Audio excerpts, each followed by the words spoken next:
Hey everybody, Invisiblekatana here doing a 420 review, which is why I have my Doctor Strange robe on, for Season 2, Episode 4 of The Bad Batch, Faster. Simple episode, honestly. I was hoping it would be more intense. Of course, I think that's what we all want all the time, especially coming off of the last episode, which was really, really good. And if you watch my review for the season premiere, my main thing about that two-parter was like, I really like this because it seems like it's actually separating the team. So now we get to see new dynamics. I felt like they were together. I mean, that's kind of the point, is that they're a team, but they were together most of the time throughout the last season. And I was like, it would be really cool if most of this season was them constantly going on, different pairings and stuff, because it would, affect the show very differently. We get to see the characters interact more and more. Even if they all went on the same mission, constantly getting split up, I think would be a great mechanic for this show. And going into this episode, I was like, well, this is great. This is it. They're going to have, like the young protege of the team. And then they have basically the guy who's all the way on the right as far as brains, and then all the way on the left as far as brawn. So I was excited. I was like, okay, like they have like their two big spectrums where they're like, less well balanced compared to the other members of the team. And then you have the newbie. So I was like, all right, this should be pretty cool. And it was still a fun episode, but it was just a fun episode. It was like, okay, this kind of felt like, a simple Bad Batch episode where they didn't dive too far into things. Obviously, the team sticks together and stuff like that. They give a bit of a warning about Sid, which I may have said it already. I don't remember. Bringing a new character. They got Wanda Sykes' character. Who knows how many episodes she's in? It's just some voice stuff. If they keep it simple, she could do that junk at home, really. So I don't know, like she could easily come in and then it's like, all right, there goes Sid, and now we have Wanda Sykes' character. So they might be hinting towards something big with that change, as far as like how they get their missions and whatnot. So who knows? But they kind of hint towards that at the very end, like watch your backs and stuff. Simple episode though. It was like, all right, thought it was pod racing. It's riot racing, so it's just racing with. It's basically a bunch of video games from the PS1. And that was great. I was like, all right, that seems pretty cool. We get to see the race with, unless I'm super wrong, Ben Schwartz, if I'm not mistaken, was the droid, because I'm like, oh, that sounds like, was it John Ralphio from Community? He was definitely more that than he was Sonic.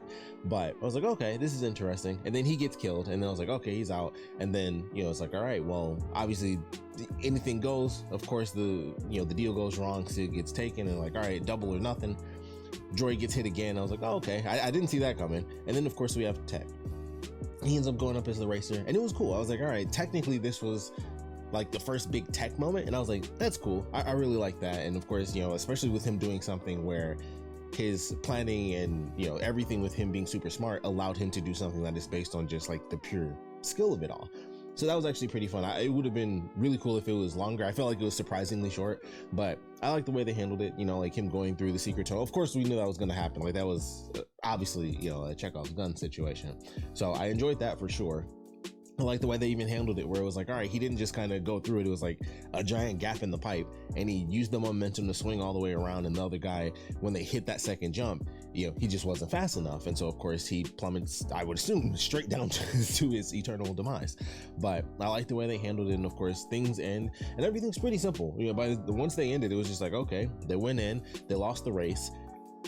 And that was pretty much how it went. And then they won the race at the end, and everything's great. And so, aside from like the little warning at the end and Tech's, cool moment during the race, it was a very simple episode. It was surprising how fast it felt for where I was like, man, I feel like I didn't get much out of the episode, but it went by like surprisingly quick to me. And I was like, wow, I'm surprised it's already over, because it just seemed like, obviously these are just 30 minutes compared to like Andor and Mandalorian and stuff like that, really the live action stuff.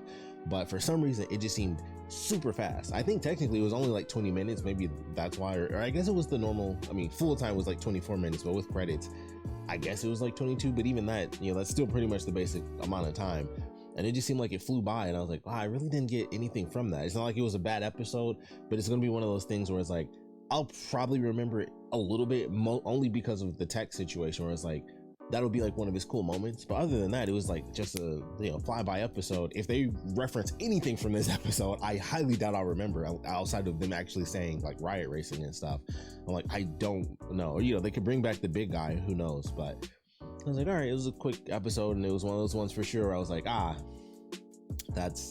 think this episode was definitely the one where I was like, oof, I was hoping it wouldn't go there, because it's already just like, meh, that was decent, but definitely nothing like impactful or anything. And I feel like it's in a weird position, this show, because it's like obviously Clone Wars is really established, but it felt like something was happening every episode, and this, definitely feels like it falls a little bit closer. I can't even say to the Rebels camp, like that would be unfair to Rebels. I feel like Rebels always had something happening too, at least after the first season once they got their footing, but this seemed like it was bred out of something really succinct, and then in terms of, it's like it still seems like they're kind of getting their footing on like the pacing of how things should really go. I mean, personally, obviously we all want every episode to be amazing, but I feel like they could do a lot of stuff where it doesn't have to be grandiose, but it's just at least more entertaining, even if it doesn't require action.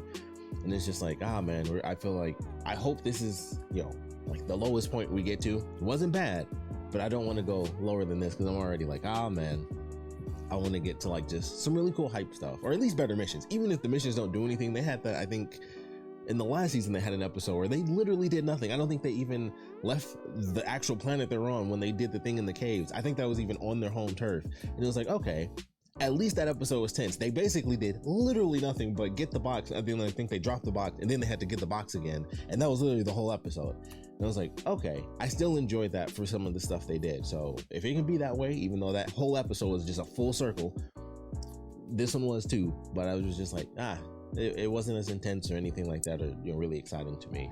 But Tech had a moment, and I enjoyed that. Obviously, little seeds for Sid, either betraying them or something bad I feel is going to happen to her character. But for now, decent episode, really nothing crazy. We'd love to know your thoughts on it, so please put your comments down in the comment section below. Let me know your favorite parts, your least favorite parts. Would you guys like to see more pod racing? Because I think they use the sound effect, of course. It's like, oh, it's pod racing, and then it's like it's riot racing. I would love to see more pod racing. I'd love to see them do something with that. I think that would be cool. Like more of the, if we see more like the sports gambling stuff, that'd probably, honestly, we might have to wait for, depending on how the Mandalorian goes. I think they're past like the seedy stuff at this point. They've gone full Mandalorian. So who knows how often we'll really be seeing, kind of the everyday stuff. Maybe they'll still do it, but I think we might have to wait for Andor to just get like more of the actual like seedy stuff, or going to the casinos, doing all the crazy stuff. So we might have to wait a little while for that, but I'd love more of that, but who knows what'll happen. That's part of that Cottonmouth at 420. We'd love to know your thoughts on it. Like I said, how you guys feel about this one. Of course, I mean, obviously only 3 episodes in, it wasn't bad, but I was definitely like, I just hope we don't have a lot like this. I wanted to just pick right back up something where I just feel something good happen for the characters themselves. Even bigger moments than a decent race, but still felt super fast. So my thoughts on it, like I said, I want to know yours, so please put your comments down in the comment section below. And of course, thanks for watching.